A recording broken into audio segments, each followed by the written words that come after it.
in the 40B comprehensive permit application for 582 Blue Hill Avenue. My name is Jeffrey Mullen. With me are my fellow board members, Frank O'Brien and Giselle Joffer. I'll remind people that this is a continuation of a hearing that began in December. This is the third meeting that we've had. I've got a couple of preliminary comments, but I want to remind everybody that this meeting is being recorded. The first thing I want to say, first, let me thank people for their cooperation last night. I thought that it went well, especially for our first foray in this forum, and I appreciate everybody's cooperation and patience. Secondly, we had a PowerPoint presentation that was informative. I want to make sure that any presentations to the board are submitted to Beverly Sutton following the meeting, and we're going to be posting those on our website. So if the applicant and anybody else who makes a presentation could provide a PDF hard copy following the meeting, we would appreciate that. That's a part of the public record and will be kept on our website.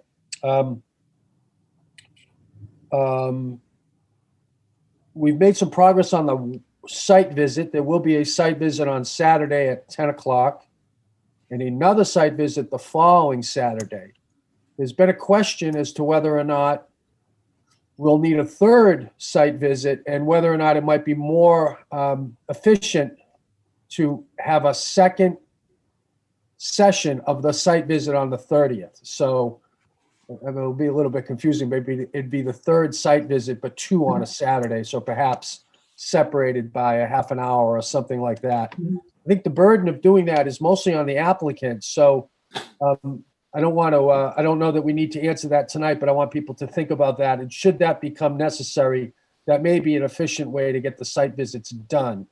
I think Beverly can correct me, but I think as it is, I don't know that we actually need a third site visit at this point. Is that correct, Bev? I'm not sure. I probably should have put the numbers together better today. I was just so busy organizing everything else. Can I get back to you? No, we don't need to resolve it. We'll just think about whether or not it's more tomorrow. Yes. It's more efficient to have two in one day or just call for another Saturday.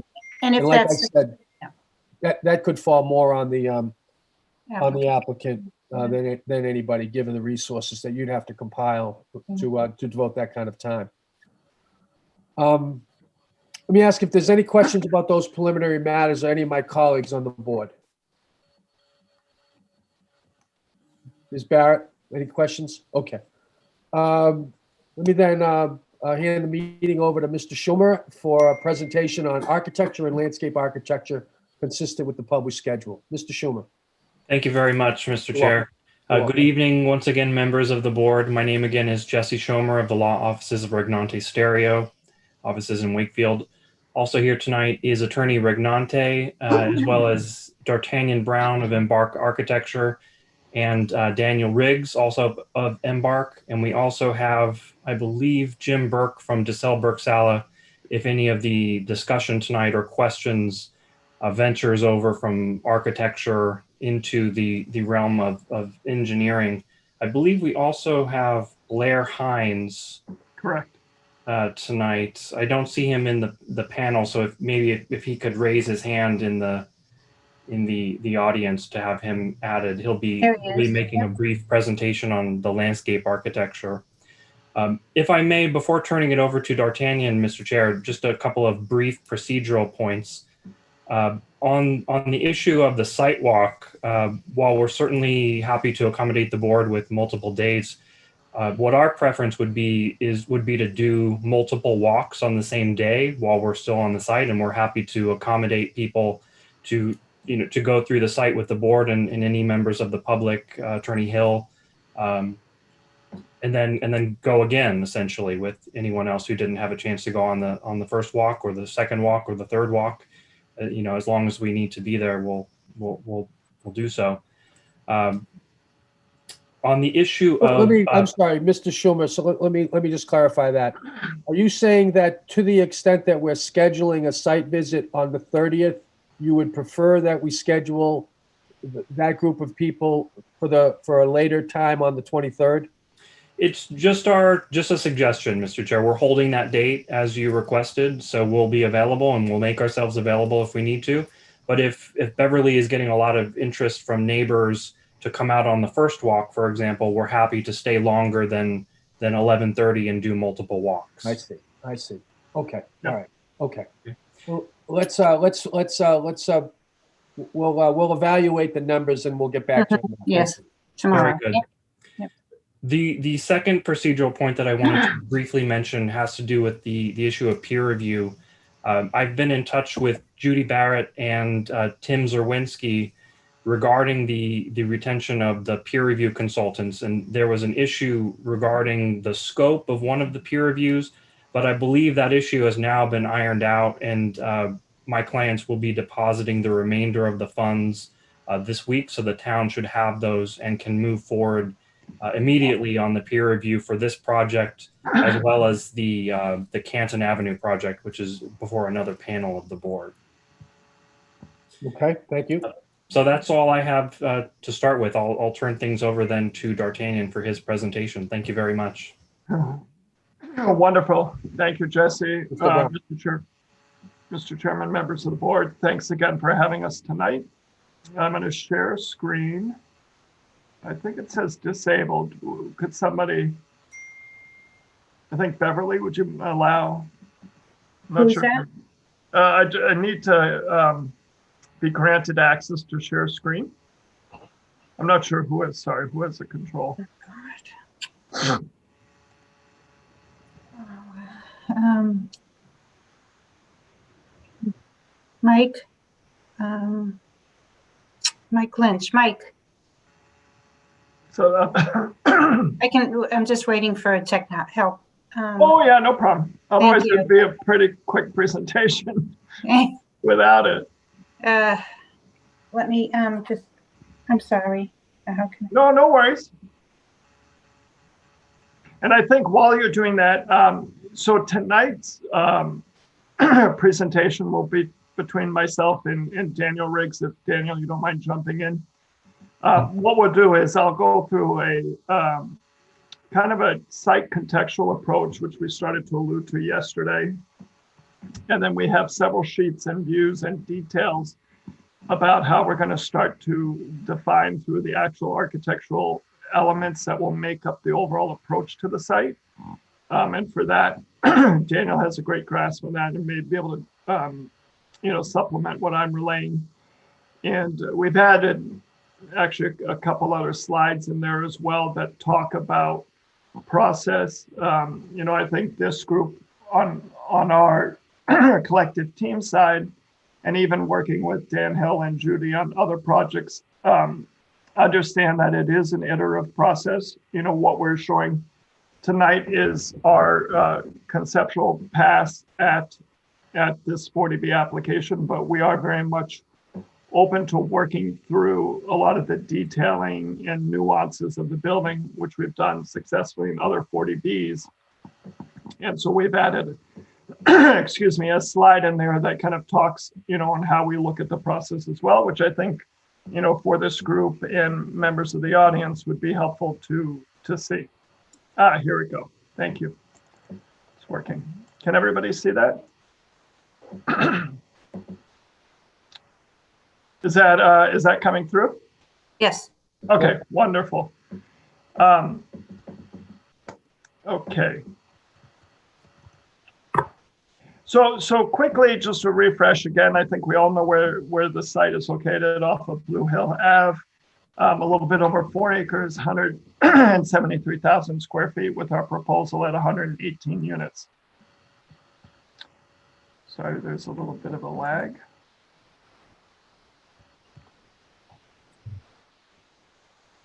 Okay, here we go. So just again, highlighting into the site relative context in terms of distances, both to the Blue Hill Ave, Milton High School to the northeast here, Milton Town Hall, and a bunch of some of the precedents we've gone through and we'll denote in the presentation. And then zooming into our site, again, as a reminder, the kind of the topographic drop off from Blue Hill down to what we're naming the rear of the property. Again, and I think this will be, prevalent when we get to the site and do the walkthroughs, but just the existing context of the structure on the property, kind of the entrance to the gate off of Blue Hill. And then you can start to see the kind of drop in grade as we come down the driveway.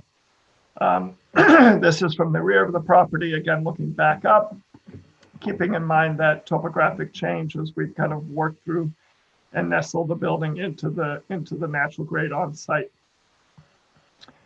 So quick reminder here, again, we're going from 130 down to about 100. So that's a 30-foot drop. And then kind of the contextual typologies as we showed yesterday. So, I won't get into these, but essentially the mix of architectural types, scaling, and elements used through various projects in Milton. Then the next slide. Oh, sorry, jumped. And then the next slide is a lot of the architectural context. So as I mentioned earlier, we do look both directly and in the surrounding context to elements that make up a lot of the characteristic elements of both single family, multifamily, and larger scale multifamily within the direct context of what we're proposing. And then a series of design precedents, which we showed and kind of modified from even yesterday in terms of mansard style elements, architectural detailing to navigate through mass, the idea of indoor-outdoor space, courtyards, and detailing elements. Now, this is kind of the overview slide from another 40B we did in Winchester. And what you can see as part of the Pell application on the top was very much just a pass at massing and identifying strategy for the site. And then as we moved through the process, working with the community, peer review, feedback, input from abutters, the board, what we've arrived at is essentially what was down at the base. So, there's definitely an evolution and progression through this, next 6 months of time. And, we just want to make it clear to the board and others that, we understand that that's part of the process, and we'll be, looking forward to feedback and input from all so that we can, have a successful outcome as we move through this 40B process. And as a reminder, one of the last slides we showed last time, but this is off of Blue Hill Ave with, again, the tying into some of the existing elements on the site, creating entry into the development. Sorry. And then as we start to get into the massing of the architectural, we'll be showing you tonight some thoughts and approaches around the detailing and how we've arrived at this design. Oh, sorry, I don't know why it's doing that. Okay. So a reminder in terms of the site plan approach. So again, what we're showing is off of Blue Hill Ave. We're going to come in basically to the north of the site. We pull in, there's the 15 visitor spaces. As we move around the property, we have entry into the residential garage structure, and then essentially it continues and wraps around so we can control the egress, which will be addressed in our traffic presentation tomorrow. But it allows us to have an inlet to the site and an egress to the site. And it also allows us, in some of the initial discussions we've had around life safety and access to all sides of this proposed development in terms of fire truck turning radiuses and such to get full reach to the development. Within the actual footprint of the building, we mentioned yesterday, we have 4 floors of residential, and then we step down to 3 floors. The closest we really hit to any adjacent structures is 93 feet to 10 Barber Lane here. to the houses on Meeting House Lane were anywhere from 109 up to 180 feet away from the house at 55 Meeting House Lane, and then up to 560 Blue Hill. Just at the corner peak here, we're hitting 103 feet. And this is really, in terms of just understanding the depth between our proposed structure and the abutting context. Sometimes it's a little bit hard in a kind of aerial diagram to really understand how far the abutting structures are.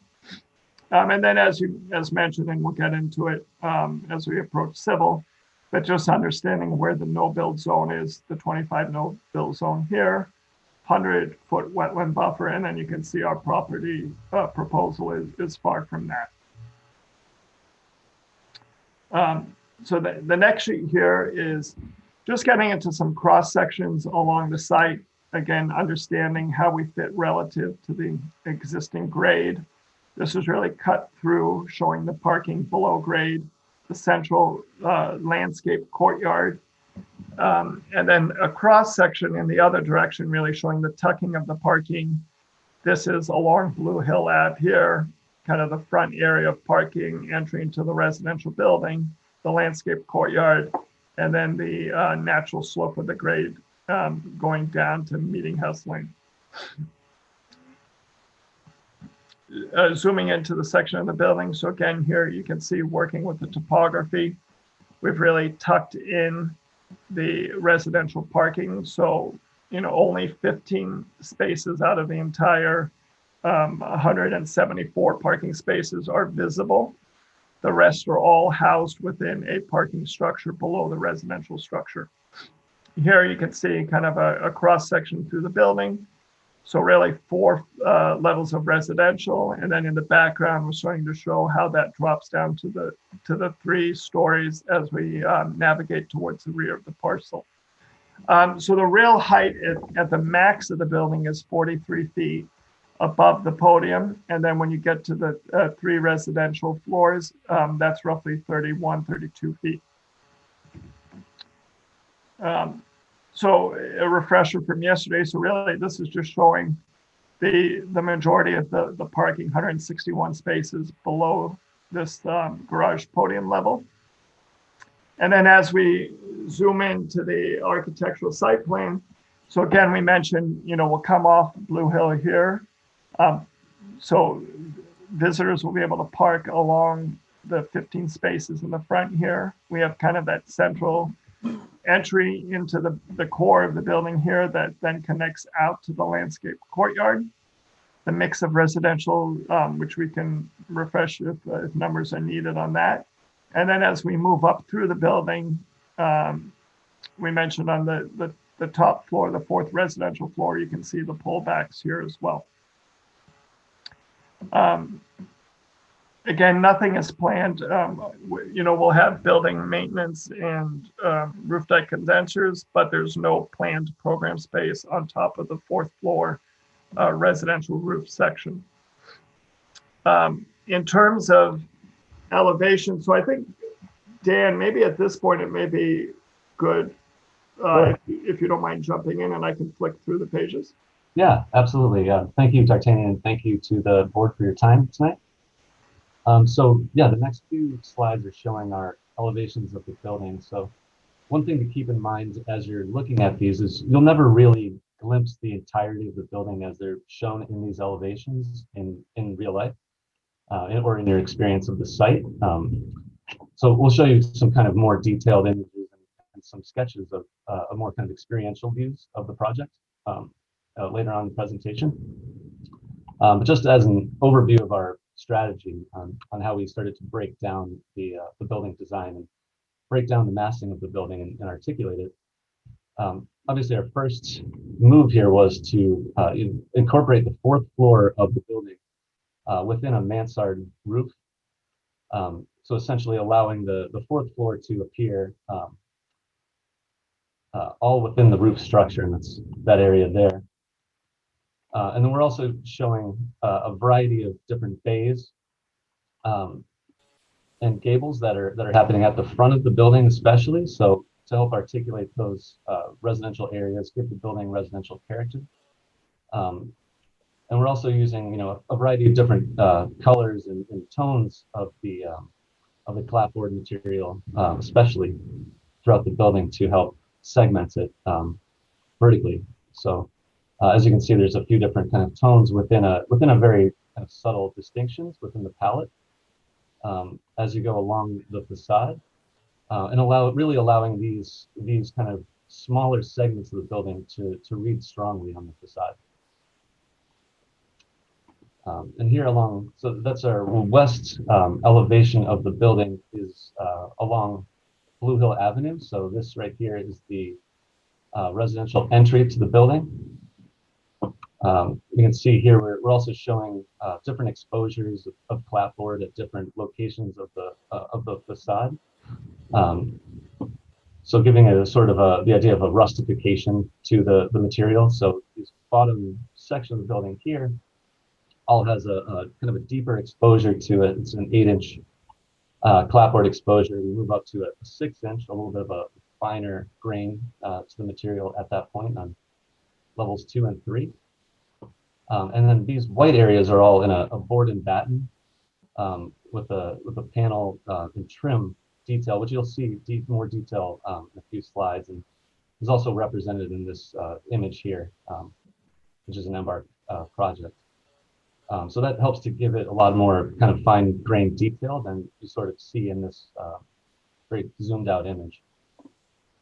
We're also including canopies for the main entry to the building and other elements that kind of give it a lot of character at the areas of the building that you really experience the most. So moving to the back of the building, we, using the same strategy in terms of varying the materials, allowing bays to really read strongly on the front of the building, as well as articulating where our amenity spaces are, allowing those to have a lot more glass exposure, for instance here.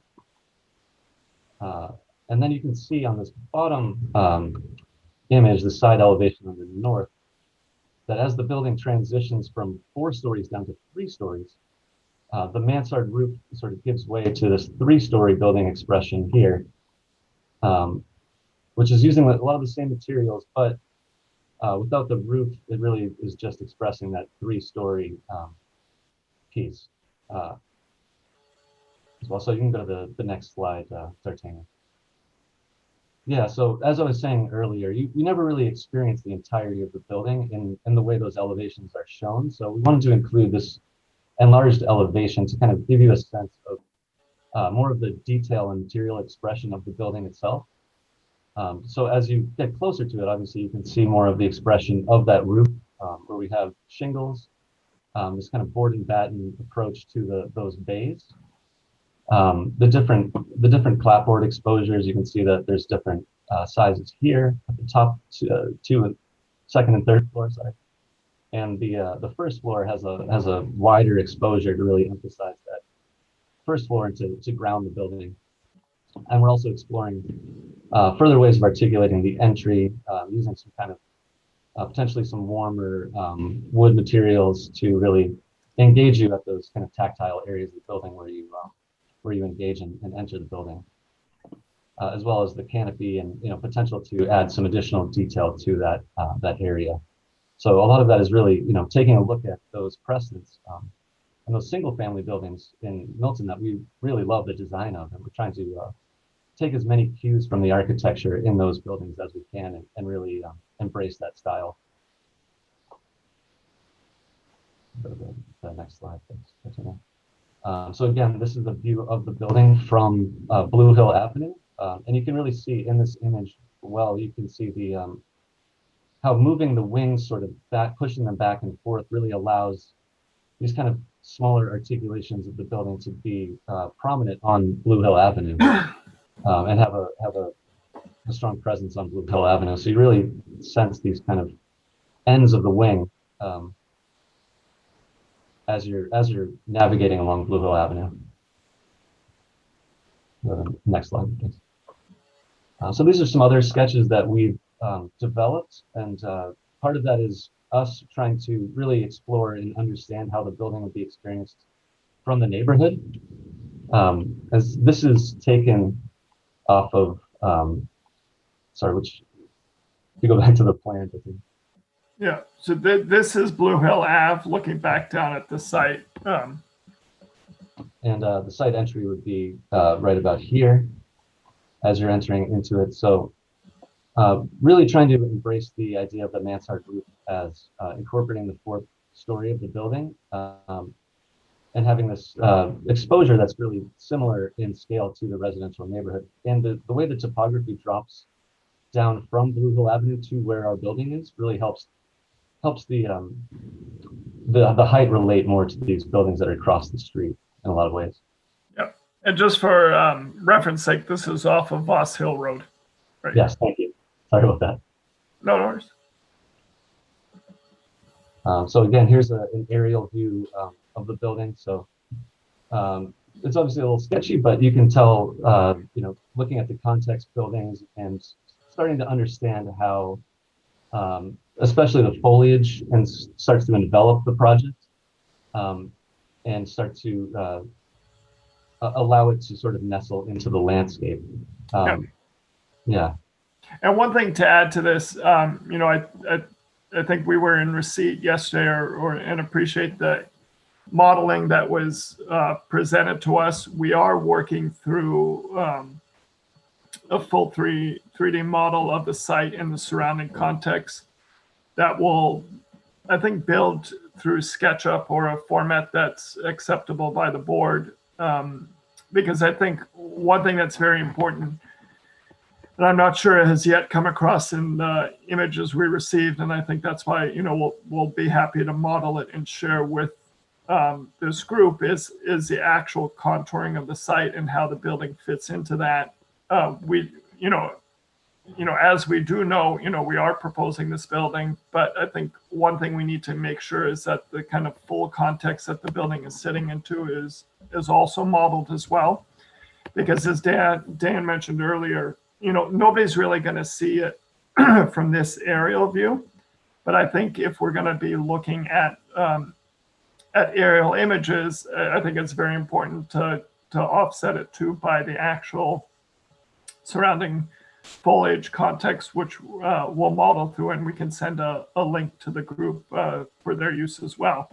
But as we move through this process, images like this, and we'll start to, as we shape through the actual architecture, we took these through photographs that then when you overlaid, and I think you'll start seeing a whole series of these as we move around the site and through this process. Yeah, absolutely. And so these are just some other examples of, these are all Embark projects. So just showing some of how we approach some of the detailing of the projects very similar to this. So you can see a lot of the cornice lines, these kind of different facial lines and trim detailing. So we're very familiar with that, and we take a lot of pride in sort of embracing that and diving deep into the details of the building, and not only making sure that they work practically, but that they have a lot of the character of the neighborhood that they belong in. So these are the unit plans. So I don't know if you want to go into this a little bit more deep. Yeah, and I'm happy to talk through this. So I know in the packet, through the mix of the 118 units, we talked out the breakout, between the 1, 2s, and 3s. One thing we mentioned briefly yesterday was this whole notion of kind of this post-COVID world, and a project we just finished and are doing a second phase down in Plymouth. In the first phase of the development, this is how we may typically lay out a residential unit. And the biggest shift we've seen is, with this whole work from home life, how do we start to accommodate even just a 6x6 private secluded area, even in a 1-bedroom unit that allows that, it fosters the work from home. If a couple is sharing this, you're not forced to sit in the living room, work from your desk. You actually have a nice spot to go to. And so across the board, we're very cognizant of that. And not only, throughout the design of the public spaces in the building, we're also looking at every unit internally on how that's configured.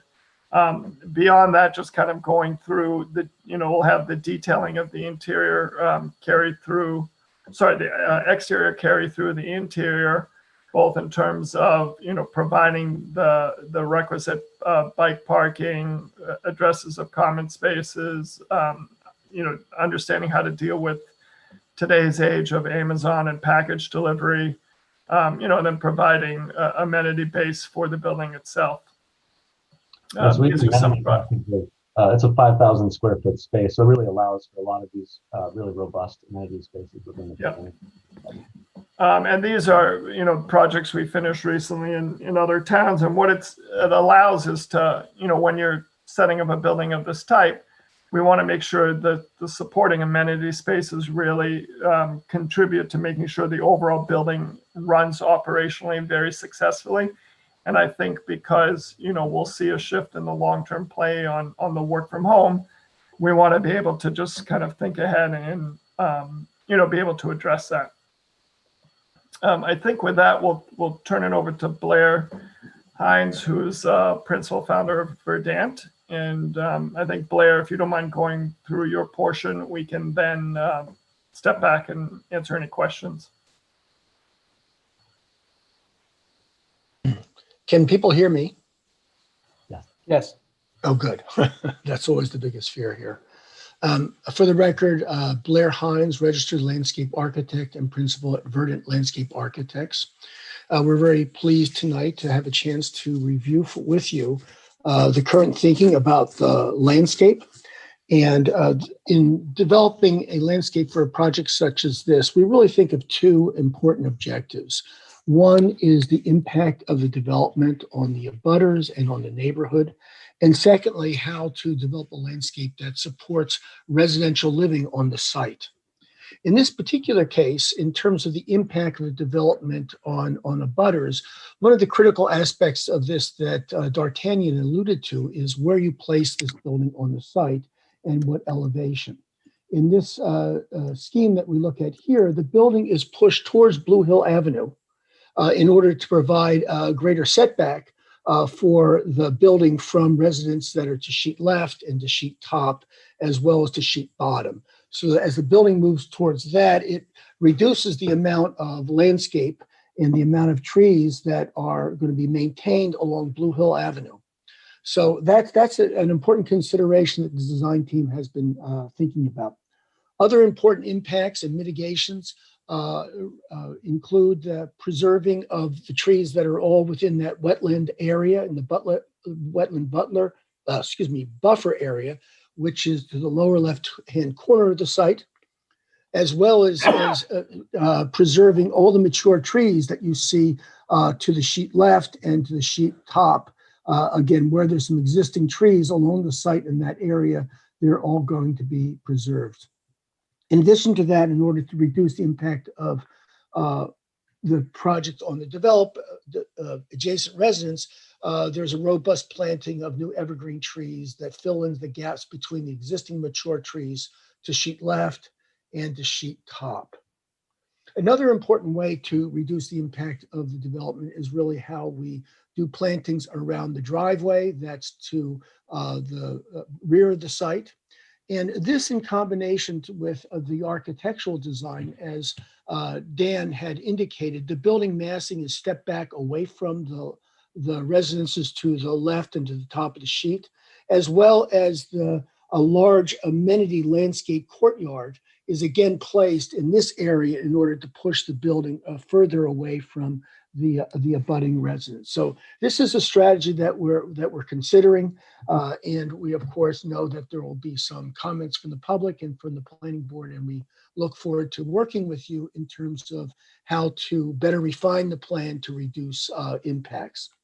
The second important element of the project, as I had mentioned earlier, has to do with supporting residential living on the site. And there's really two major components of it. One is the access to the site, sent off of Blue Hill Avenue, which includes both handicap parking and visitor parking and deliveries that are along the front of the building, that's to the sheet right. And secondly, the access into the garage and the provision of an emergency vehicular driveway that circumnavigates the site in a clockwise manner.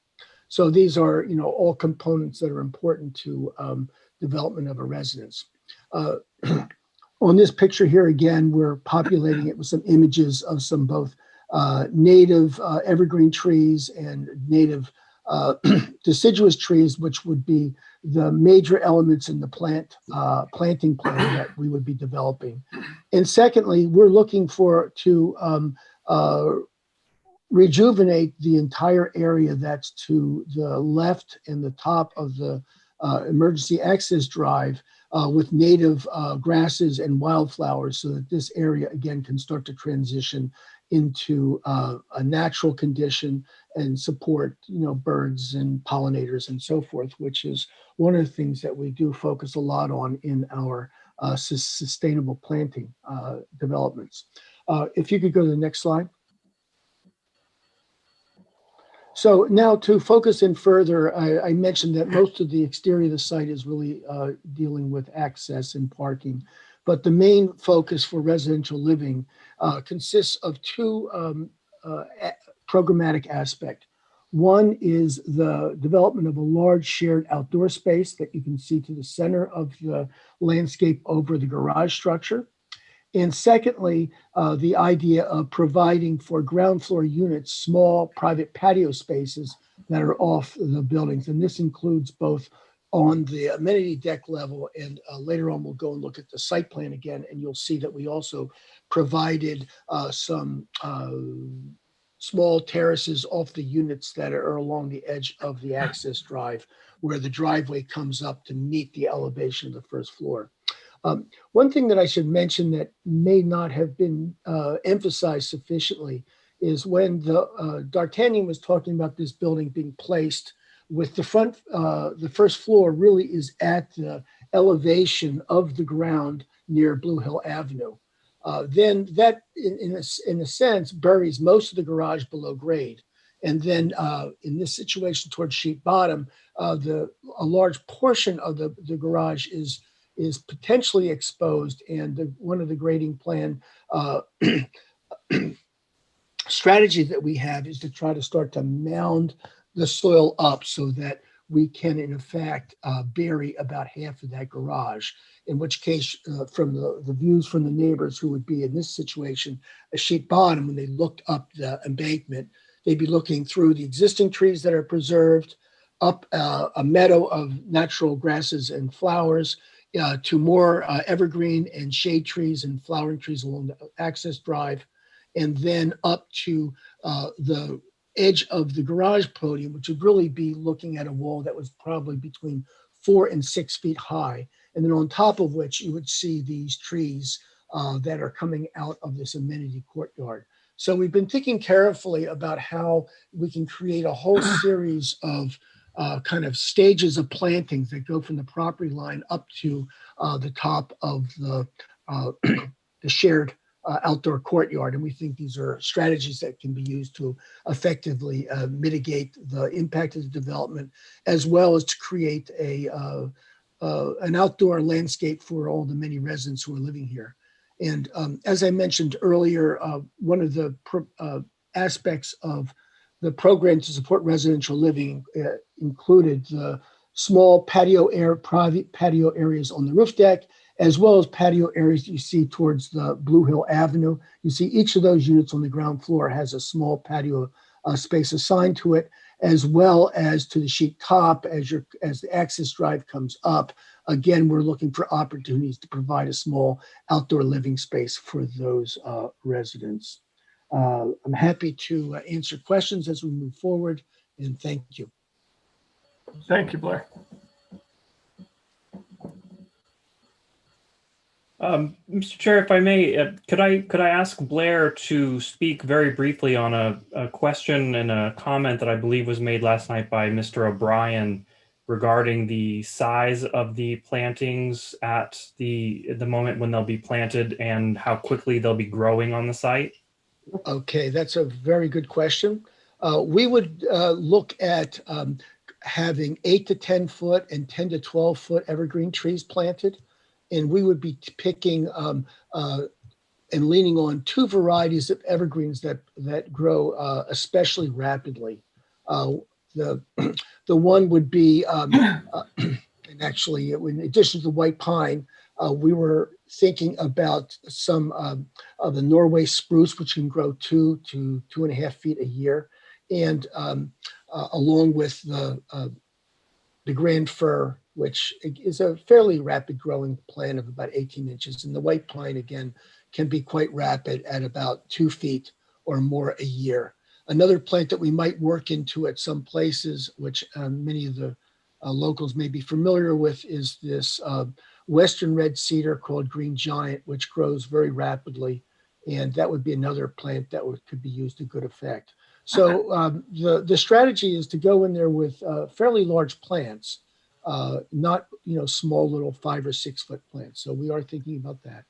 And in terms of deciduous trees and flowering trees, which there's quite a few that are going to be utilized, we like to do a combination of long live trees, which tend to grow a little bit slower like oaks, along with rapidly growing trees, which could include things like the tulip poplars and possibly some aspen trees and elms. Elms can grow, 4 to 6 feet a year. So we do like to have a diversity of plant materials so that if there's a disease moving through town, we don't lose all the trees if we were unlucky to pick that particular variety.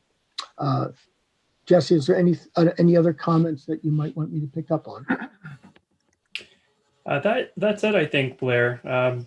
Just to offer my own follow-up on this, since the board is going to be taking a site walk this Saturday, perhaps responsive to a comment that was made by Ms. Barrett yesterday, what I would suggest is perhaps the board members could approach the site walk with, among other things, a view of the existing gardens that are on the site, and perhaps whether the board members have any particular elements that they'd like to see reflected in the landscaping on the new site as a kind of homage to the existing development of the site. And I would offer the same suggestion in terms of the existing house on the site. We're sensitive to the community's concerns about the historic value of this property, and we take that very seriously. So that would be my follow-up suggestion on that point, and hopefully we can come up with a design that the board feels is appropriate as an homage to that house and the gardens that are there today.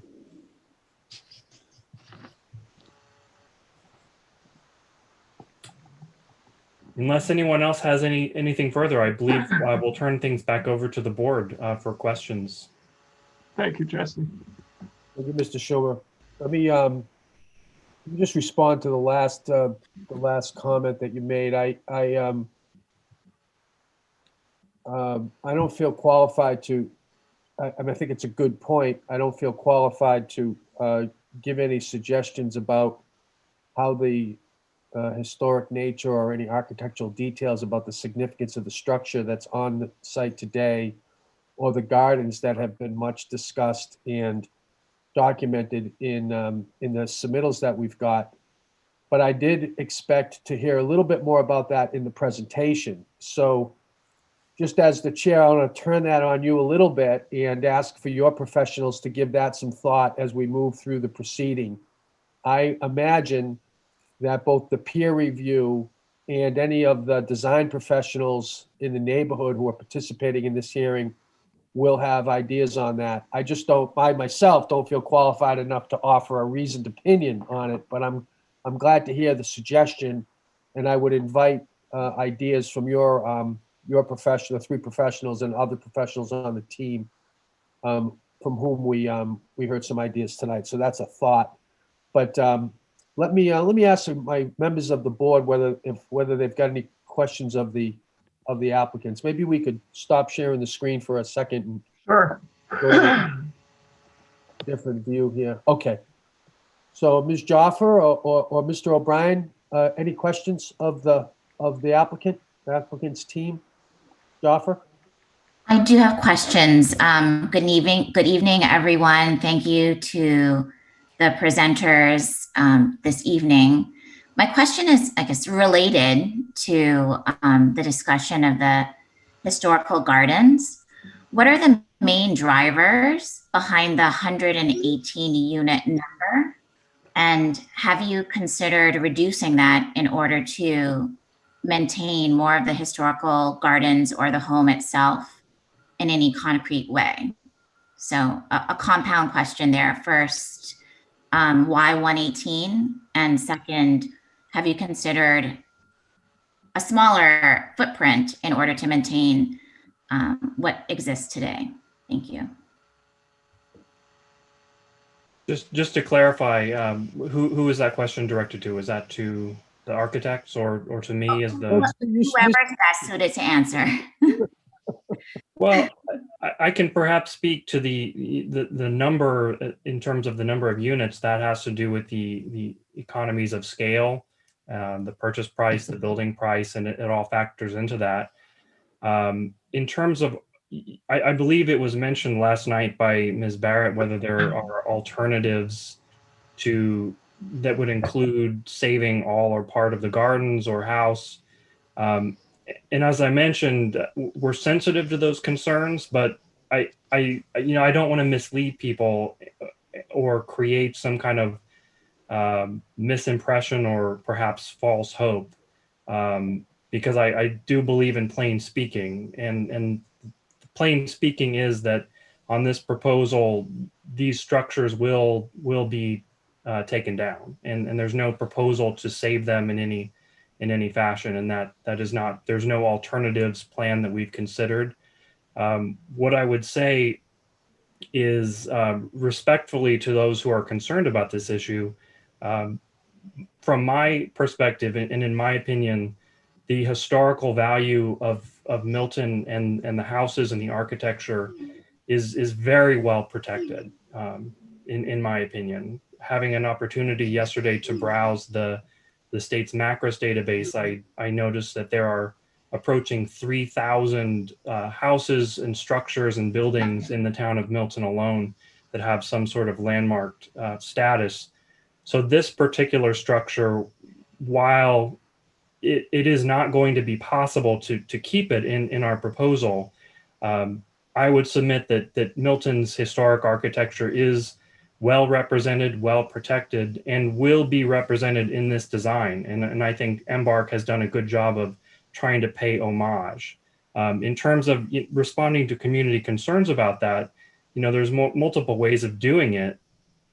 One way is by trying to save structures and repurpose them, and sometimes that will work with projects.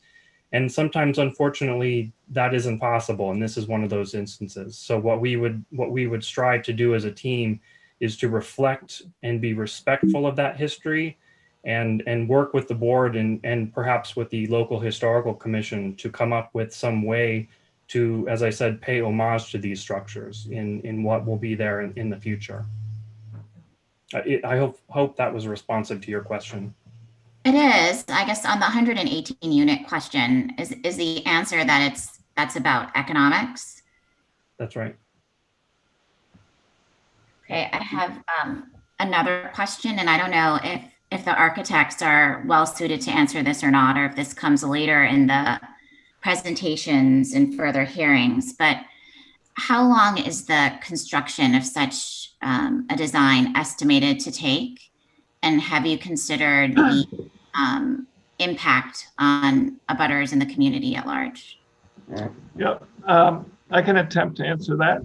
So a typical project of this scale would be around 18 months. We do a lot of this 100 to 150 unit size development. I think one thing we're very cognizant of, and when the timing is right, we'll bring in our construction managers that will do a full CMP plan, so a construction management plan. And that entails very specific details on how we go about and stage the site. We understand the overall trucking routes to the actual parcel. We'll work through delivery times, how we ingress and egress the site, where we stage for equipment, where we set up to do and prep, foundations for the garage structure. So all of that, we're happy at the right time to bring on, and it will be actually fairly soon, bring on a CM that will work through that and can have a full presentation on kind of that aspect of it. But something of this scale is probably around 18, maybe 20 months. The good thing about some of the kind of actual components of building is we can work through a lot of the process in panelization and doing a lot of some of the work offsite and being able to look at any time savings on it.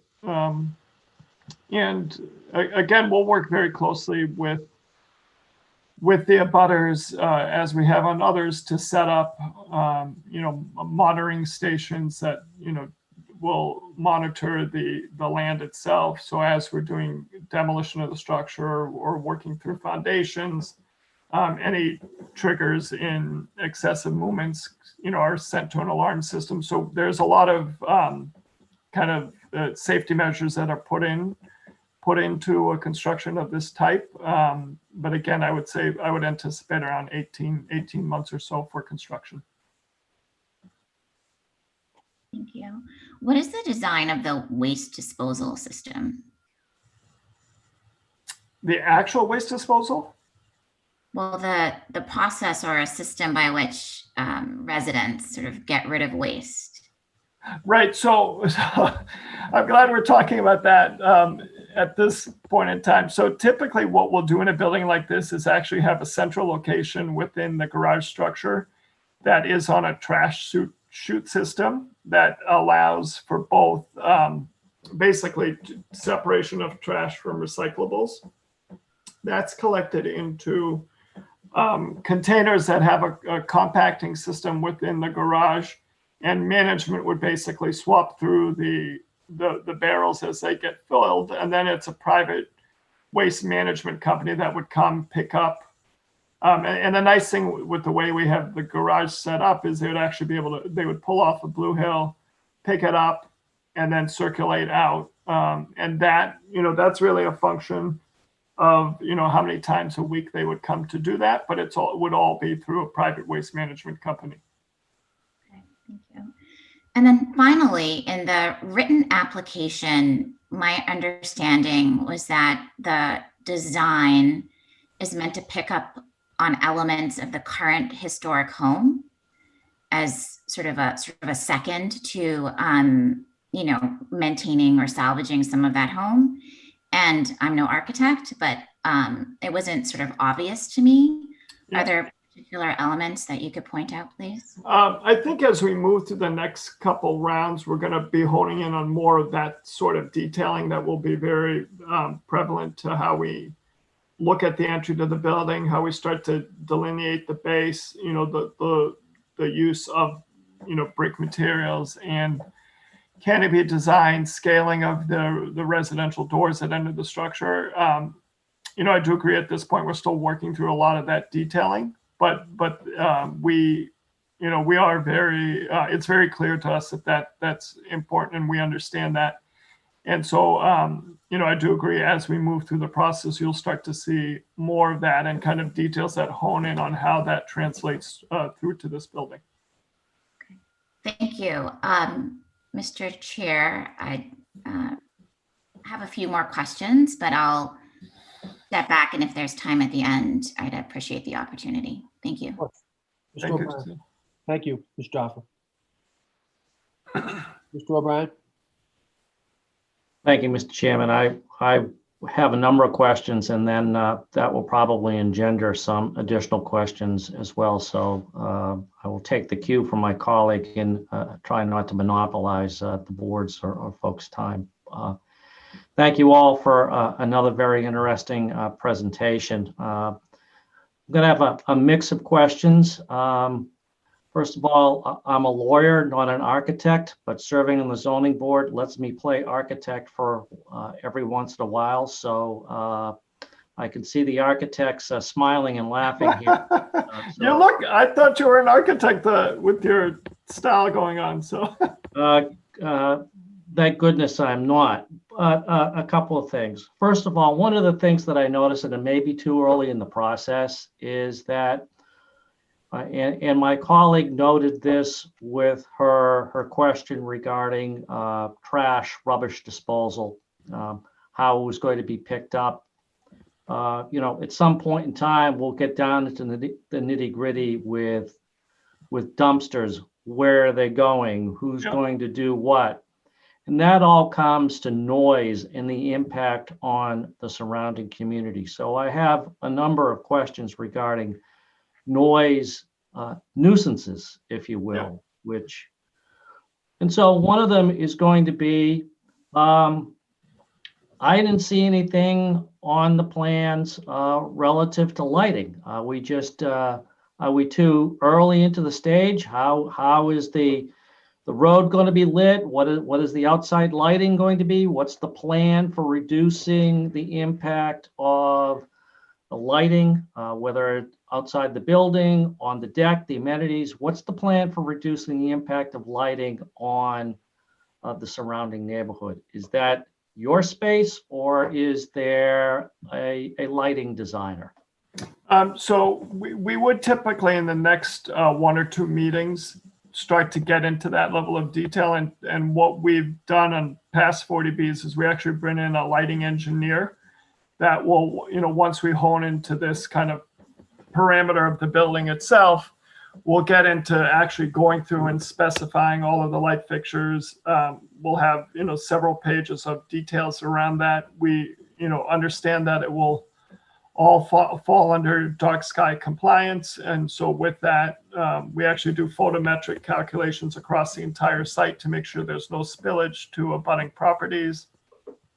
So we will, in the series of the next upcoming meetings, start to get into that detail.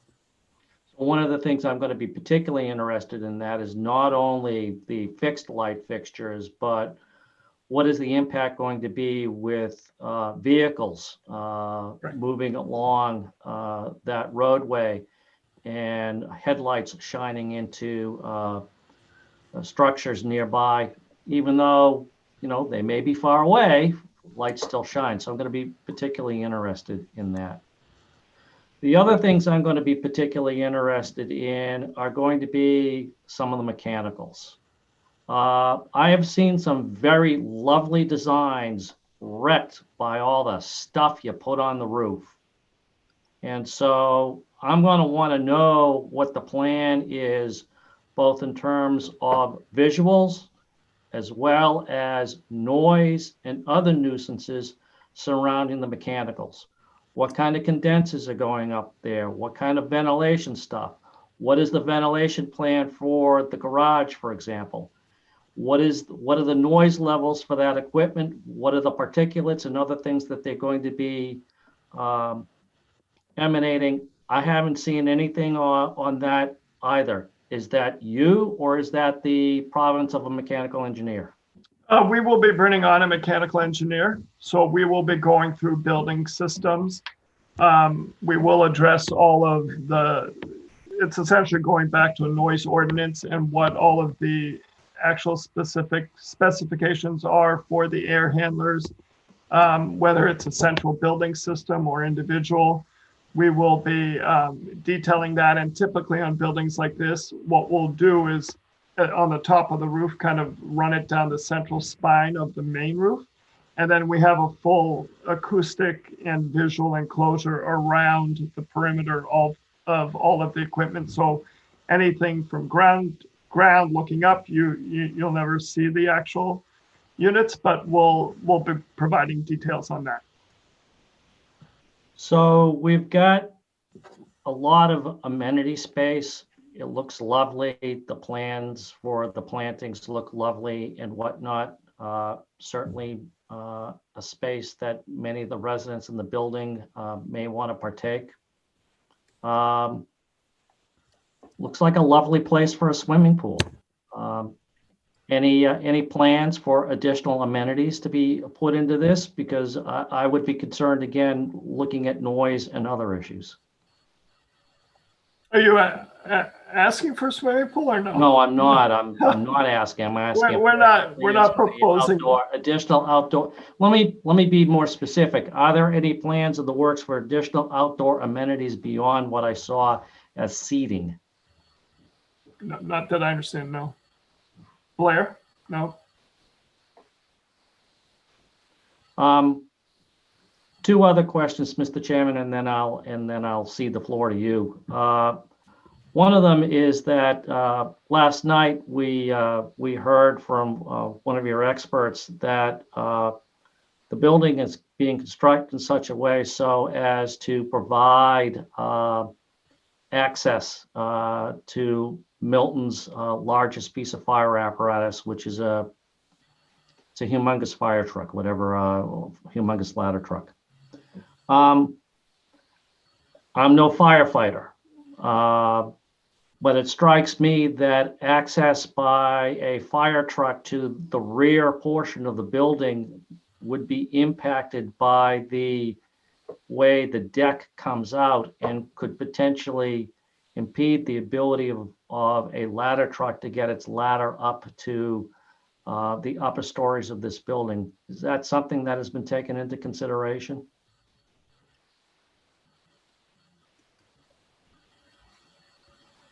I'll leave that to another day. Oh, I didn't know if Jesse wanted us to answer or Yeah, yes, if you could, D'Artagnan. Yeah, with our engineers, I believe in tomorrow's hearing, so that they actually will have all of the maneuverabilities around the ladder truck. And again, as Blair mentioned, we're actually berming up to the garage. So between the height of the ladder truck and the reach of the ladders, we'll be able to demonstrate that that's not an issue. Thank you. Mr. Chairman, I have several other questions, but I think out of fairness to you, I'd like to give you a shot at having a few of your questions asked and answered. So I'll defer to a little later. Thank you. Thank you, gentlemen. Thank you, Mr. Chairman. Thank you, Frank. Judy, I wonder if you have any comments or questions you want to offer on the board's behalf. I think a lot of my comments or concerns probably will be best addressed when the peer review architect is before the board.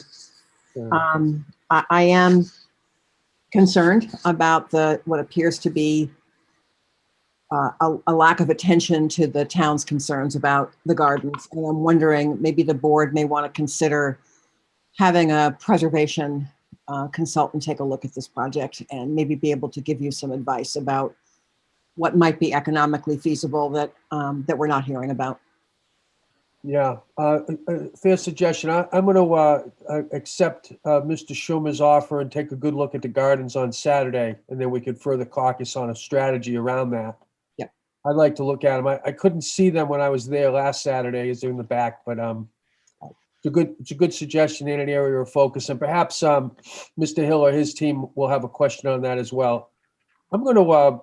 I have questions as well, but I'd like to open up the floor now in the interest of time. And we have plenty of time to ask questions, but I'd like to, assuming that the applicant's got nothing else to add on architecture or landscape architecture, and the board's questions for now have been answered, although Ms. Joffer has asked for additional time at the end, time permitting.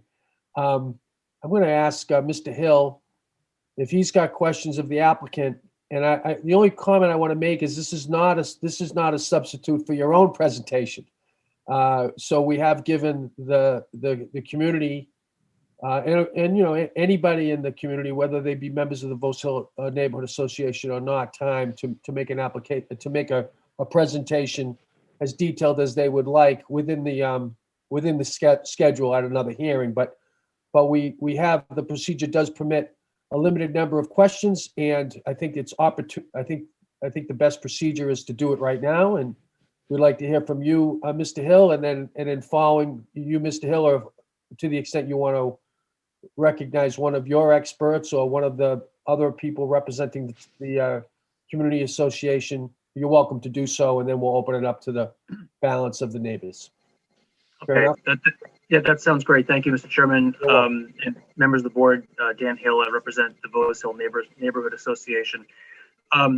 Also here tonight is Rob Levash. He's an architect and a neighbor to the property. He has some comments to make.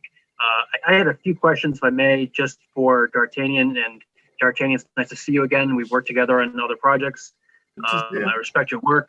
I did have just maybe a lightning round of questions. I don't see on your plans any designated loading area for short-term deliveries such as Amazon and delivery vehicles. I didn't see a trash room. You mentioned there would be a trash room. I didn't see that on the floor plans. I didn't see anywhere for garbage trucks to come in. I'm assuming a garbage truck is not going to enter the garage. So I'm not clear as to how that actually is going to take place. I thought Giselle's question was very poignant, and I don't see those details on the plan. And then another question I had was shadow impacts. Typically with tall buildings like this, in these sort of settings, it's appropriate to evaluate the impacts that the building may have of casting shadows on neighboring properties, and for that matter on Blue Hill Avenue. So question on that. And then actually, let me just stop there and see if you can answer those. Sure.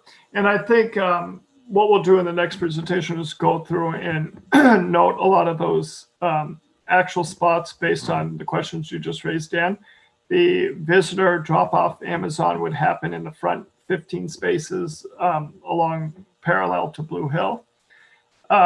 Trash access would come off of the garage door on the side access road. And then I think the last question was, where is the trash room on the garage level? Where would these containers and the compactors, where would they be?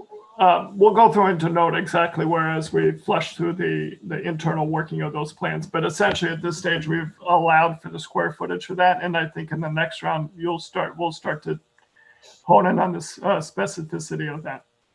Okay. And Mr. O'Brien stole my thunder by asking about mechanicals, roof mechanicals. Where are those are there any other mechanicals? Are you going to have a lighting plan? So it sounds like those are in the works. Yeah. And is there going to be a shadow study of any sort? We will do a shadow study. Okay. And we're happy. I think like we've done on other projects we've worked with you. Well, as we mentioned, we're modeling it all in 3D. And, Robert, as well, knowing, you're an architect, I did a quick look to see, and you guys do great work. Great work as well. We're happy to share a 3D model, and we're basically in Revit and SketchUp, and we'll go, we pin the building to the longitude, latitude, run it for the 4 different times of the year at, 4 different times of those days for those seasons. And we're happy to share the actual working model with you guys so you can spin around it yourself. Okay, I didn't have anything further, so I think Rob has some comments on the design. Yeah, sure. So yeah, thanks, D'Artagnan. I think some of our concerns of our neighbors, stem from the overall density and the building massing of this particular project.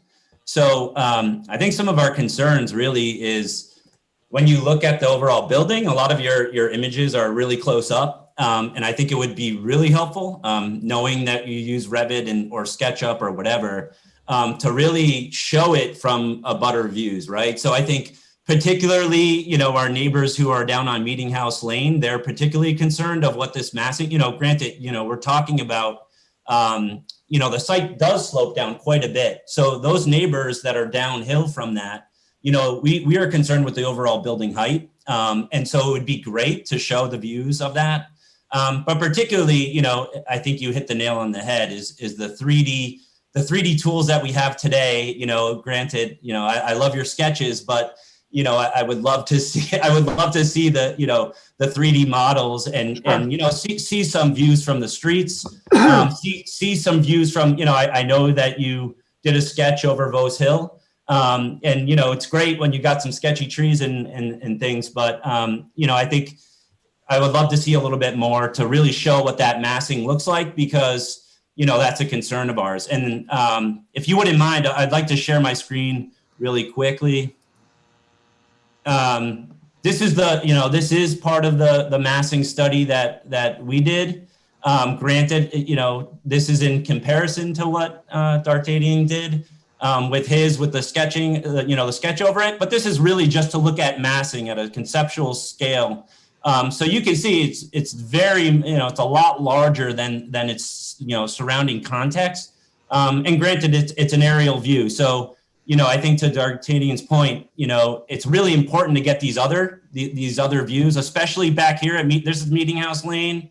Here's Barbara Lane. I would love to see views from these abutting neighbors, and especially my neighbors who are just south on Vos Hill, to see what the overall massing of the site is. So I think it's, really important to get those. Here's just an alternative view, and granted, this is just massing. And so that's what's important. Obviously, this is the site cleared. So to D'Artagnan's point, there will be trees and whatnot, taking this up. But I think it's important to note, and I'll just show you one more thing, is taking a step back and looking at the context of Milton, I think is very important. And let me just bring this up just so everyone knows the town. And I want to look at this project, particularly here it is, 582 Blue Hill Ave. It's in the center here. And this is a great comparison of all particular, size density projects throughout the town. I'd like everyone to particularly focus on the bottom ones, the ones that are similar typologies to 582 Blue Hill Ave. And I won't get into the other two, 648 and 652, although they're very similar in size comparisons. I do want to take one quick look down on your right-hand column, the walk score, the transit score, the bike score. I'm really particularly concerned about those because the density of these projects are so high for these particular areas in Milton. If you look at the walk score, transit score, bike score, and just so everyone understands what that means, I just brought this up really quickly. A score of 0 to 24, 25 to 49 is almost entirely car dependent. Most people are coming in and out of this site will be entirely car dependent. Okay, so that's that to me is the wrong direction for Milton, because I would love to see these type of developments in our commercial cores. So it should absolutely be around business. It should be around, it should be around sidewalks. I'm concerned when you go take a site, when you go walk the site this weekend, look at the sidewalks that are around the street on Blue Hill Ave, because there just isn't. And, listen, we walk these neighborhoods all the time, and I'm afraid to have my children walk on Blue Hill Ave because it's pretty dense traffic here. So, if you go down here at the 582 Blue Hill Ave, here it is. We have a walk score of 11. So that's almost 100% car dependency. 25 for transit. I know in the application, we keep looking at T-stops and public transportation. A big thing here is that, there's a flag bus that runs down Blue Hill Ave. And that's basically it, and it runs only every so often. So, with 120 units, you really want to put this in cores. You want to be close to public transit. And, for me personally, I want to see sustainable growth, right? And I want to see this density kind of placed at core. So I understand what they're talking about in the application, but those things concern me, especially, and then even looking at the bike score, it's 27. So it's pretty low. So I'll kind of stop there. I don't want to stop there just yet. I want to get back to the historic preservation piece of this. I think, that's debatable whether the architect is paying homage to what was there. As an architect who really cares deeply about historic preservation, it galls me that, we're just raising this site. The garden itself was one of 10 existing projects by Ellen Shipman, who's a pioneering landscape architect, and she only had out of 600 projects in her career, this is one of 10 that are remaining. And it's almost preserved exactly as it was, you know, when it was designed and built. And so I would love to see some sensitivity to that garden and this applicant pay homage to that and whether we can preserve it, as well as the existing fabric and architecture of the house. You know, we can argue, you know, all day long about like the new massing of the house and the existing is quite different with brick and whatnot. But I'll leave my comments there. I think you know, I said enough, and that's, you know, our concerns as, you know, the architecture moves forward. Thank you. Thank you, Robert. Mr. Lavash, let me just remind you that when you shared your screen and made a presentation to the board, could you roll that up into a PDF and? Yeah, no problem. Send that. Sure, I can. And we'll put that on the site, you know, Sure. just to capture that. Thank you very much. Yeah, no problem. Let me ask, Mr. Hill, is there anybody else from your team that you'd like to, would you like to introduce to the board tonight? Not tonight, thank you. Okay. Let me ask if there's anybody in the audience that would like to be heard. There is. We have Natalie. Natalie. Unmute.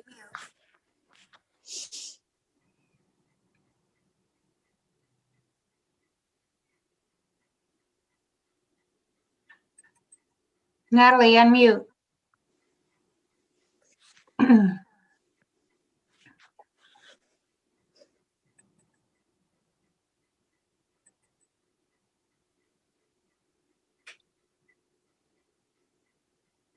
All right, we'll go to the second.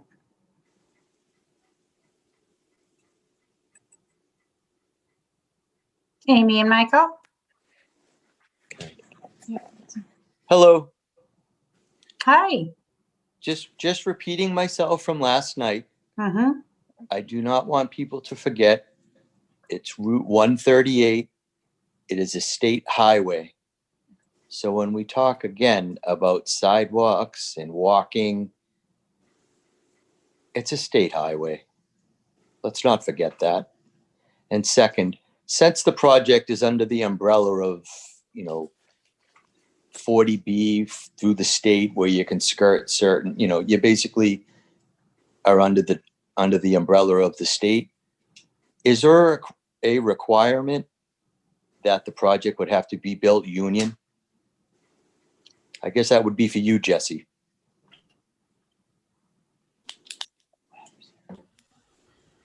Mr. Chair, would you like me to respond to that? Yes, go ahead. Thank you. Sure. Mr. McGrath, the answer to that is no, there's no requirement under state law for union. Will you be dealing with the union trades to give them the opportunity to bid on the project? At this stage, Mr. McGrath, I don't have any information about that to share with you. Could you keep me informed from a union perspective? I typically, my office doesn't get involved at the stage of actually hiring contractors. This is, at this point, we're just dealing with the permitting of the development itself from a conceptual standpoint. So I'll make a note of it that this is a topic of interest to you, and if there is information to share with you, I'll be sure to follow up with you about that. Thank you very much. How's that? Yep, go ahead, Bev. Okay. Trying again here. Kathleen has her hand. Here we go. Oh, I'm sorry, I didn't get that. We have ML.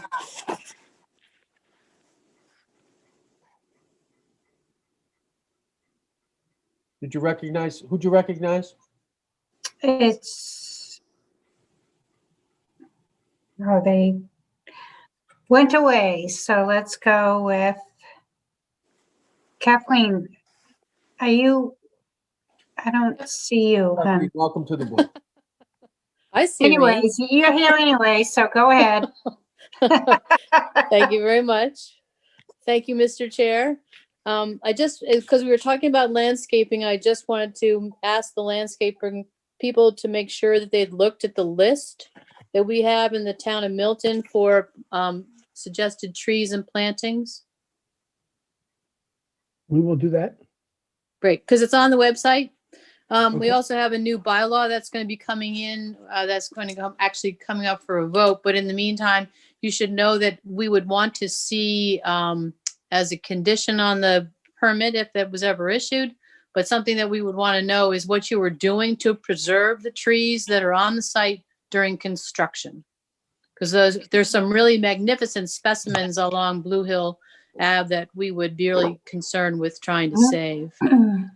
Well, when we get to construction drawings, we typically prepare a tree protection plan. Great. We've done this on a number of projects, and that's something that would be reviewable by the town.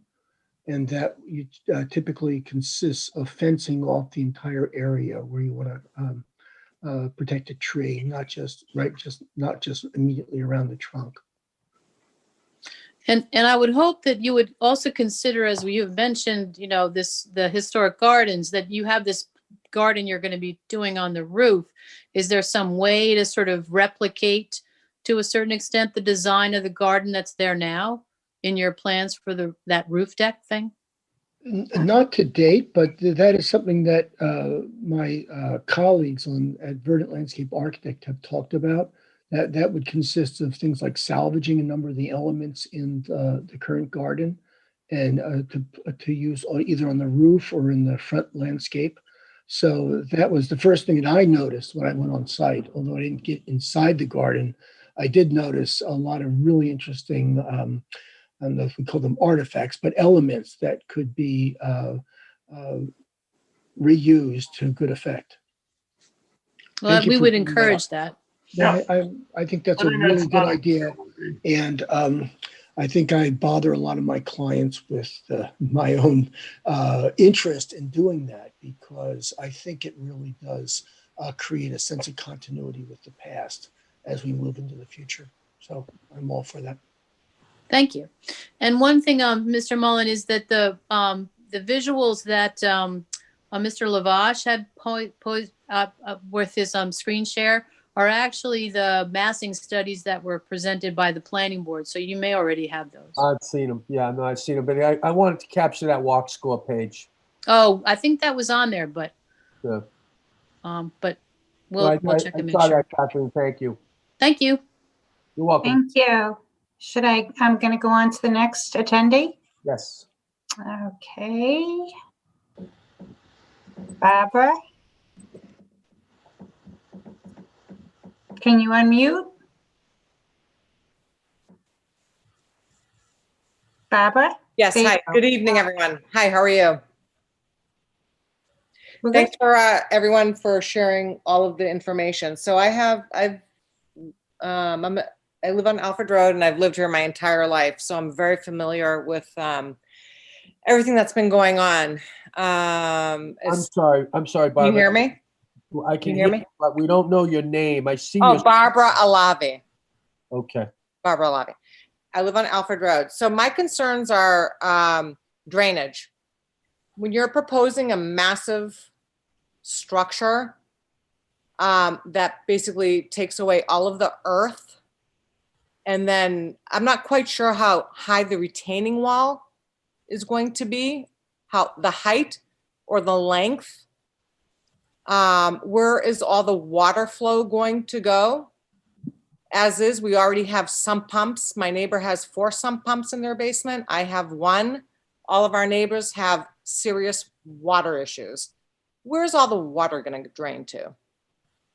So I'm going to ask the applicant to answer that to the extent that they can, but I also want to note for people that tomorrow night, the focus of the hearing is site civil. We'll hear a lot about engineering. So to the extent the architects can answer that, I'd like them to address Ms. Alavi's question. And to the extent you can't, I'd ask you to be prepared for tomorrow night. But I don't know that I'm not asking you to get into the site civil presentation tonight. Let me say it that way. Thank you, Mr. Mullen. And I was about to try to play civil engineer, and then I saw Jim Burke jump on, who is our civil engineer. And to your point, we'll be addressing this in a lot more detail tomorrow. Yeah. But Jim, since you're kind enough to be on, if you don't mind hitting that, you'll sound a lot more attuned to what I may be able to say. Sure. Real briefly, Mrs. Alavi, we're prepared to engineer and design and construct a stormwater management system that meets the stormwater management standards that are required in the Commonwealth of Massachusetts. And what right now I've proposed is a stormwater control system that takes care of the drainage at the front, and a stormwater control system that takes care of the rear and the roof of the development, that we're going to be able to contain all the stormwater for a 2, 10, 25, and 100-year event. I will be going in this into detail tomorrow. There is peer review that I've already started to review myself. And there will be a couple engineers making sure that I get this right. And I would kind of leave it at that, real brief, but just rest assured that we're required to make sure that we don't make any of your situation worse than it is. Mr. Burke, let me ask you a two-part follow-up to that. And I know you know a lot about Milton, and you have been in front of the board dozens of times. So, let me first ask, are you familiar with the fact that Ms. Alavi and others have issues with their basements in this area? I'm familiar with the area along Robbins. I've done some work down on Robbins. I haven't, Meeting House Lane, not so much, but I do know that the soils that we have are a good granular material that will receive stormwater readily. I'm very confident that we can certainly, I always try to make a point to over-design and over-construct the drainage systems in my career. And I've never seemed to have an issue, and I'll continue to do that. Can you say whether you would expect that any of the work done on this proposal would exacerbate any of the off-site water conditions that people experience? No, I would not. And the reason being is that the due diligence that say, or you would say that it wouldn't happen. It wouldn't happen. Go ahead, continue. I didn't mean to interrupt you. That's okay. You know, like I said, there's factors of safety involved with regards to how civil engineers prepare their plans and calculations. John Chessier, who I've known for years, is a very competent engineer, who's going to be reviewing my work. And there's another engineer, I believe, a peer review engineer that the town is hiring. I am very confident that the stormwater controls that will be implemented and approved on this site will meet Mrs. Alavi's concerns, as well as the town's. Thank you. Mr. O'Brien. Mr. Chairman, just very briefly, tomorrow I'd appreciate it if the civil engineer, Mr. Burke, or a member of his team, I'm familiar with the concept of a 50, 100-year event from working in the insurance industry, but I just ask you to be build into your presentation an explanation of what you mean by a 2, 10, 25, 100-year storm for the rest of us that aren't familiar with what that term of art means. Certainly. Thank you, Mr. Chairman. 100-year storm happens every other weekend, Frank. That's what they say. Only when we have sidewalks, Mr. Chairman. I love it. Is there anybody else who's got their hand raised for a question for the applicant or the board? There is one more. Bob Wright, Mr. Wright.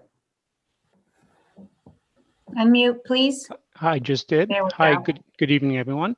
I'm a resident of Robbins Street, 137 Robbins. My name is Robert Wright. I just wanted to briefly acknowledge what Mr. O'Brien wrote, or actually spoke about. You know, I think his points and his questions are really important regarding the noise and the lighting. the headlight intrusion on the neighbors, especially since this is now being revealed as a vehicle-only site. I don't want to necessarily see the most beautiful landscaping as much as I want to see effective landscaping that hides the massive structure and the lighting impact on the neighbors. I do have a question about the amenities area.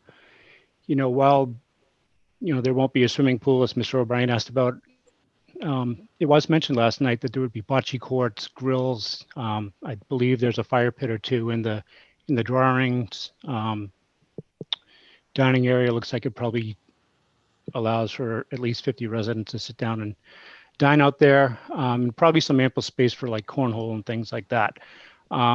So what is the capacity of that outdoor space? And secondly, would it be available to rent by those residents for larger gatherings, such as small music performances or receptions, or that sort of thing, which would, I think, naturally impact the neighborhood? So is there a capacity limit, and are there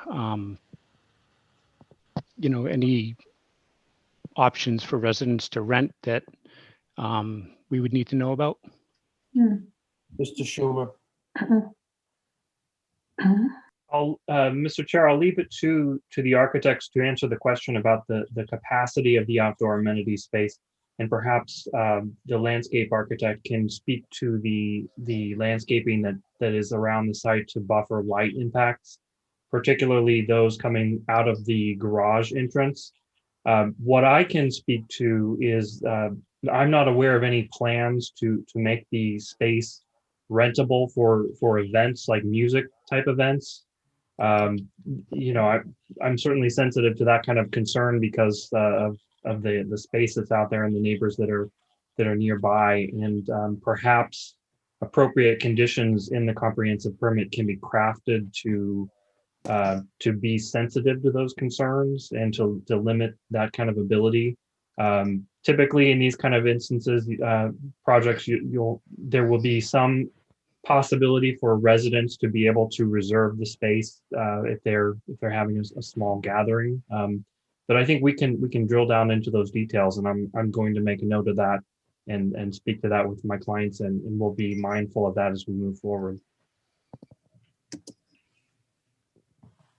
D'Artagnan, can you speak to the issue of capacity on that? Yeah, I think I was just going to add, I think in the subsequent meetings, we can do a capacity load. It's based on a calculation of use type and area separate of the private patio. So that's something, just off the top of our head, we can't spit out a number, but we'll work through those actual calculations based on code and definitely relay that. Let me also add to build on what D'Artagnan said. We weren't given a specific number of residents to anticipate in developing the scheme. So this was an initial effort to give a sense that the development would have an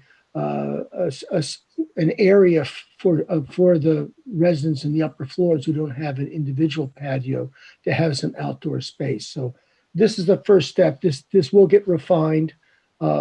We tend to develop the spaces for small gatherings. By small gatherings, we're thinking 4, maybe 8 people, and that's how we size it. And we can certainly drill down into that as we refine the plans as we move forward. But that's a very good a comment that was brought up, and I certainly know that the neighborhood doesn't want this to be, Animal House Party Central. So that has not been of our experience, but I certainly would anticipate how someone might worry about that as a possibility. Mr.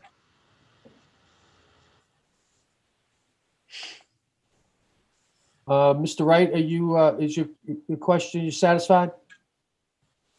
Yeah, I am satisfied. I mean, I do question. I think Blair, I think, had mentioned, he wasn't given, a plan related to the number of residents. I don't know if anyone knows, what is the assumed number of residents for 120 or 119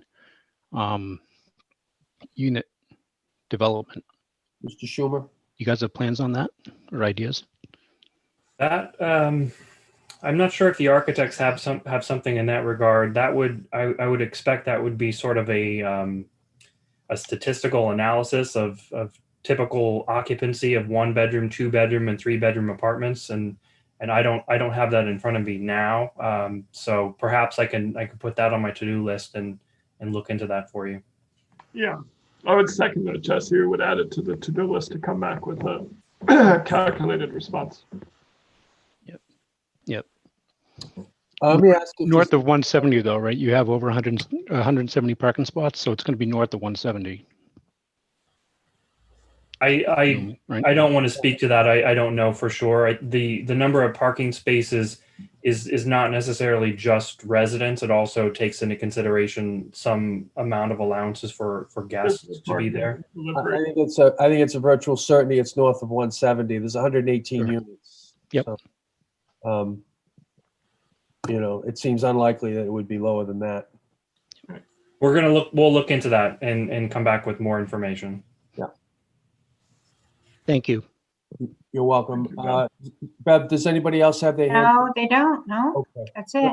Let me ask Ms. Joffer if she wants to regain some of the time that she yielded to the floor. I would appreciate that. Thank you, Mr. Chair. 2 questions. The first, echoing something that Mr. Lavash mentioned.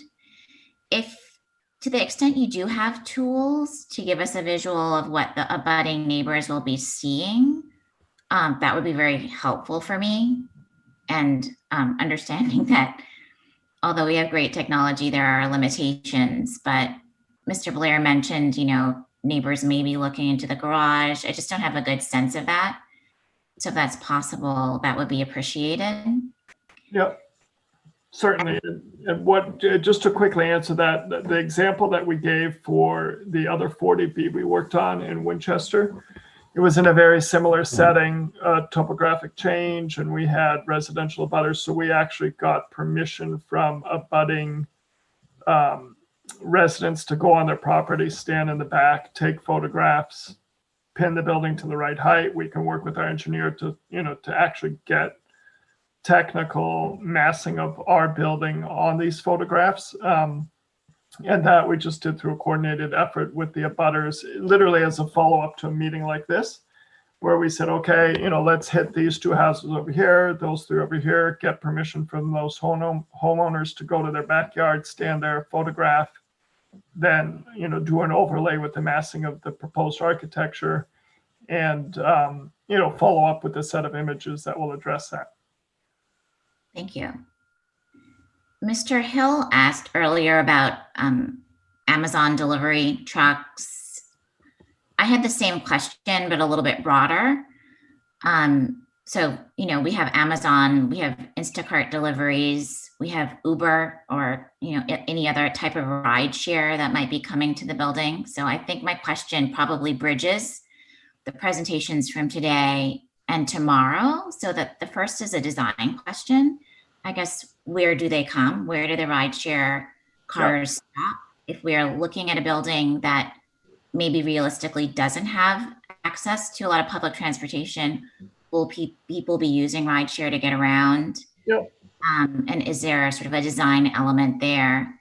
And then looking ahead to, you may have an answer to that, but looking ahead to tomorrow, from a transportation perspective, has that been taken into consideration? Just the number of deliveries and potential rideshare stops, has that been considered from both number of rides, increasing traffic, but also safety perspective? Sure.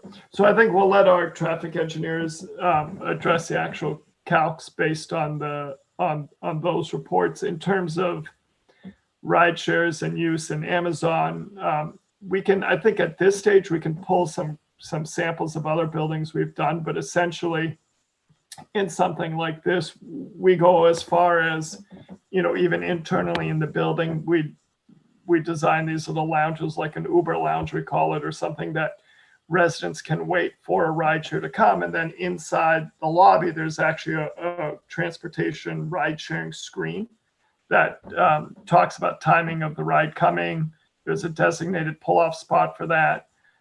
So when the vehicle or the mode of transportation showing up, it's noted to the resident in the building. So all of that stuff is timed through pretty carefully. And then also in terms of just managing Amazon across the board, I mean, everybody seems to get a package almost every day. And so what we've done in buildings like this is we will design a space that's can accommodate for these number of units, and we do everything down to provided refrigerated storage for Peapod delivery. It's pretty thought through, and actually Daniel, our architect, was grabbing some some internal plans of other buildings. I thought it was a little bit too early, so I think he was already thinking of that, and we'll definitely show you how we work through that, and that will start getting programmed into the set of drawings as we move forward. Thank you very much. Pleasure. Mr. Chair. Thank you, Ms. Joffer. Mr. O'Brien. Thank you, Mr. Chairman. I think it was a very good presentation on the part of the architect. And of course, I get a phone call the moment I go live. You know what? I'll ask the question that's on the minds of pretty much everybody. It's big. It looks big. I love your use of language. You tuck stuff in there, talk about elements to reduce the mass and everything else. And you've done an excellent job at that, but it's big. Why? Why so big? I mean, why four stories? Why not 3? Why not 2? I don't know, but why 4? As a frustrated architect, I look at it from the top down. Those 3-story elements look like they're kind of tagged on. Why? I can understand the reasons why the financial motivations of a developer, and we're all in business to make money, and that's fine. But just why so big? I don't think I've gotten, at least to my satisfaction, I haven't gotten an answer to the why. And I think that there are probably a lot of neighbors and perhaps others who have the same sort of question. They look at this and they go, holy mother tonight, this thing is huge. Just, no problem about, what it is, what it's for. It's just, it kind of hits you upside of the head. It's just big. So I don't know if there's a question in there somewhere, Attorney Schumer or the architect, but that's kind of laying it out there. Well, Mr. O'Brien, we appreciate that thought. And as I believe the word D'Artagnan used was the process being iterative. And so, our architects and our engineers and traffic engineers and landscape architects and attorneys are experts in our fields, as are you. But the feedback from the board and the community is invaluable to us in this process, because you all are experts in your own community. And so we really appreciate those comments and your concerns, and we're going to listen to those and take those into consideration. Thank you, Mr. Schumer. Mr. Chairman. Mr. Brown, did you have a comment? Oh, no, sorry. I was just saying I was seconding what Jesse was saying, that as we work through the process, right, we'll address it. We can leave. We'll leave that. We'll leave the observation there, and hope to return to that during the course of the hearing as you respond to the feedback that you're getting, Mr. Schumer. And by that, I mean your entire team. Fair enough? Understood. Yes, sir. Okay. Let me ask if there's anybody else, Judy or Judy, do you have anything you'd like to share? At this time, other than my recommendation that we get a preservation specialist in landscape architecture to take a look at this project, I don't have any more comments at this time. Thank you, Ms. Barrett. Okay. I don't believe there's anybody else who wishes to be heard. So let me make a final comment in preparation for tomorrow night.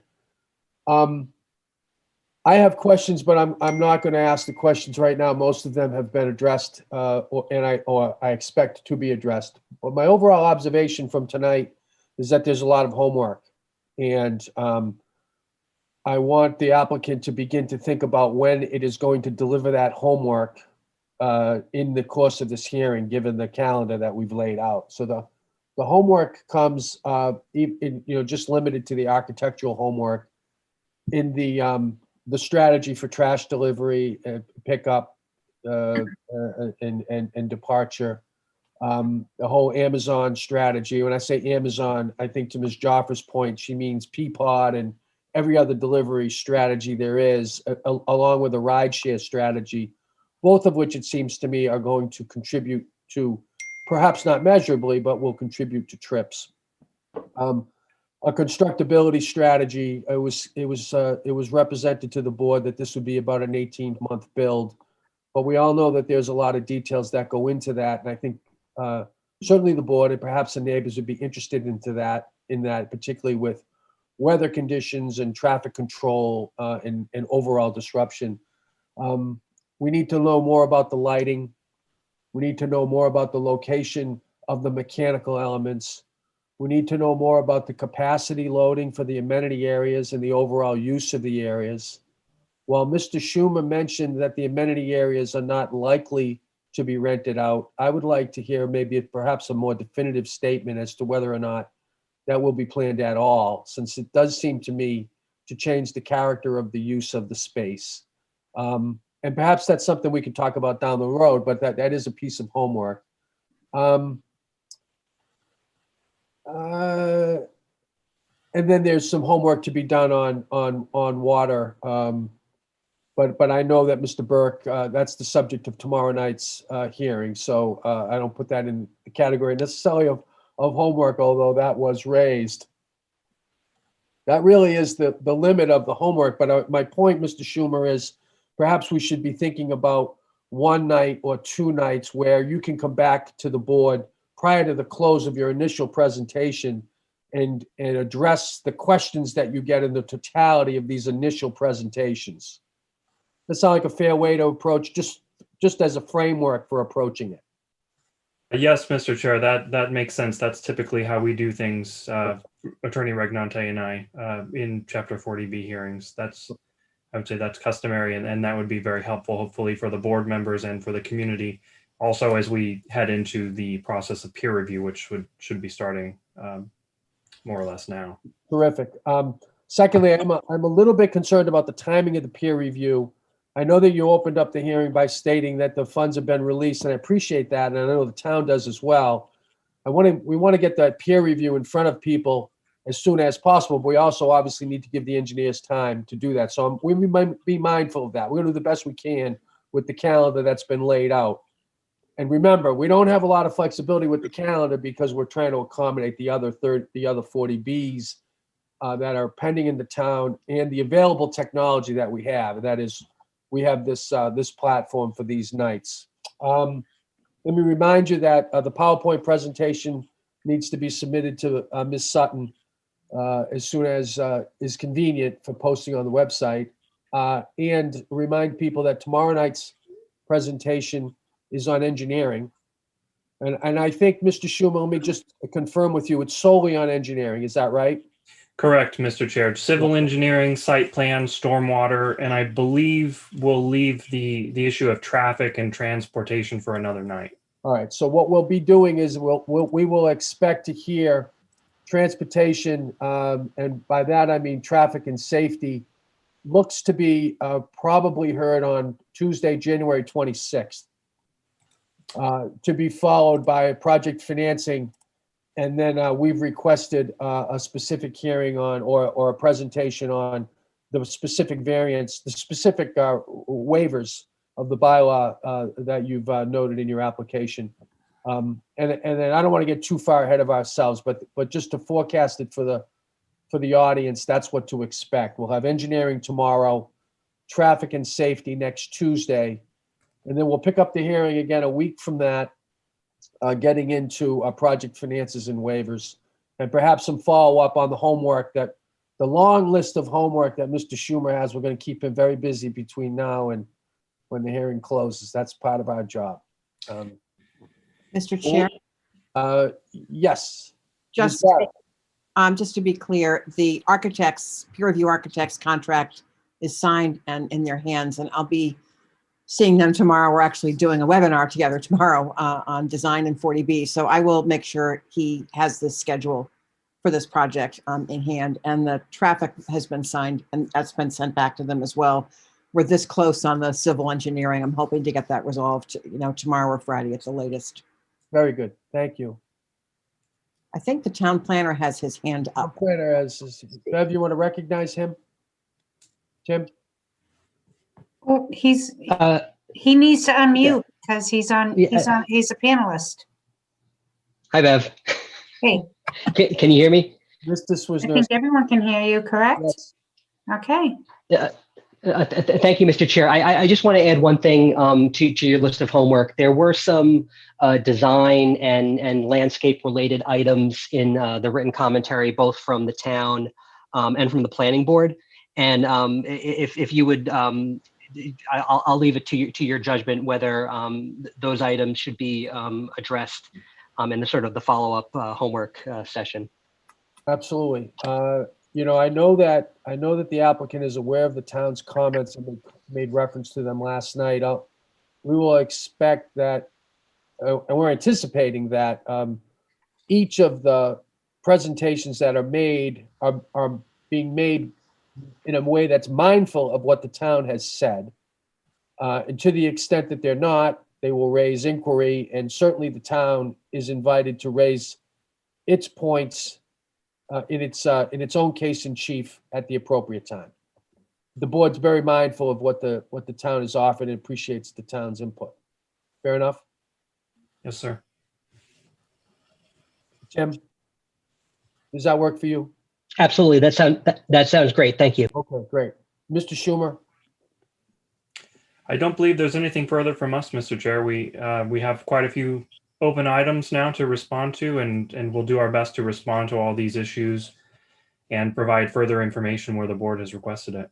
Thank you very much. We appreciate your time. The board is this hearing is in recess until tomorrow evening at 7 o'clock. We'll see you then. Thank you. Thank you. Bye now.